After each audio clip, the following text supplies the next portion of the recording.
Prime Minister Justin Trudeau did not get a very warm welcome when he arrived in Belleville, Ontario yesterday. Nearly 100 protesters swarmed the PM and his motorcade, shouting things like traitor and multiple expletives, while waving flags with even more expletives. The angry mob forced Trudeau to cut his visit short, and the incident is now raising questions about how something like this can even happen in the first place.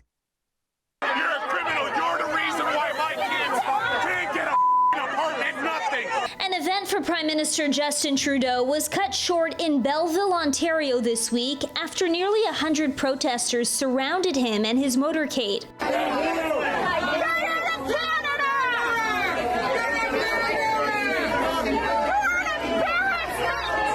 Trudeau was in the city to mark the 7th anniversary of the Liberal government's childcare benefit. He also met with the mayor and visited a farmer's market. But when he tried to leave City Hall to head over to the farmer's market to meet vendors, protesters showed up and all but blocked his way. You're a traitor!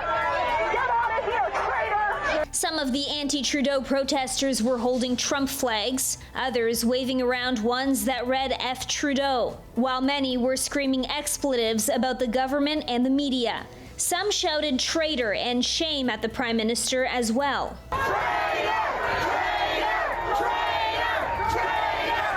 But the Prime Minister was not looking bothered at all as he stood smiling and waving at the crowd. It's of course not the first time protesters have disrupted an event Trudeau has attended.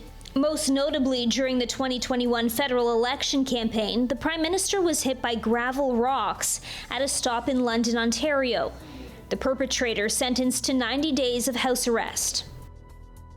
So what do incidents like what happened in Belleville mean for party leaders in future elections? We're joined now by Acadia University professor Alex Marland.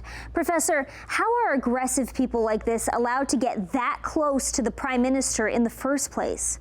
So, I mean, certainly one thing that happens is in the heat of an election campaign, things are a little bit different than outside of a campaign. So in an election campaign, things are heavily scripted. There's so much caution going on because the stakes are so high, and the campaign absolutely doesn't want to have any negative coverage whatsoever. In a summer when there's no election campaign that's pending, it's not the end of the world if all of a sudden now there ends up being a bad news story about some protesters. But you can be sure that next time that the Prime Minister goes somewhere, they'll be more aware of the possibility that there could be some negative coverage resulting. The whole purpose of these things, when the Prime Minister is going out and meeting people, it's to generate positive headlines, not to get negative ones. So they will figure out what to do next time. Have we ever seen this level of anger manifest publicly toward any previous Prime Minister here in Canada? So I would argue that the answer to that is no, only because we've seen a general escalation in how people behave towards politicians in general. Now, that's not to say that Stephen Harper didn't deal with a whole bunch of people who were difficult towards him, or for that matter, Pierre Trudeau. And even back in John A. Macdonald's day, there were people who pelted him and other candidates with rocks and mud.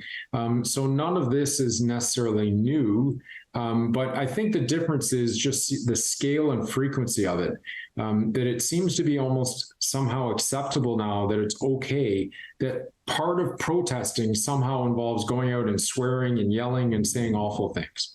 We saw similar instances while Trudeau was campaigning during the last federal election in 2021, which actually resulted in his team changing how the media were told where he would be. What do you think will happen if he is a candidate again in the next election? I think no question there's going to be all sorts of routine measures that they're going to have to take to stop negative coverage arising because of protesters. It's a very different circumstance now for this for Justin Trudeau compared to 2015.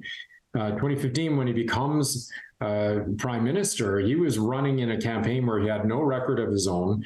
He hadn't made all sorts of decisions that upset people. He was running against an incumbent who had been in power for 9.5 years, who had upset an awful lot of people. And in fact, Stephen Harper was often accused of running a bubble campaign in that campaign and previous ones, where he very much was inoculated from the outside public, even journalists. There was only 4 questions allowed from national journalists and 1 from a local journalist.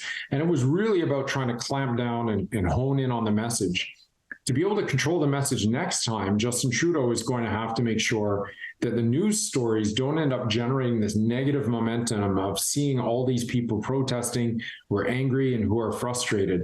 And so they'll probably go back to what they did in 2021, which is limiting the information about where he's going to appear. I would say the next prime minister, whoever that happens to be, no matter what party that person is with, inevitably will experience all sorts of protesters. It's just simply what comes with the territory of being a leader.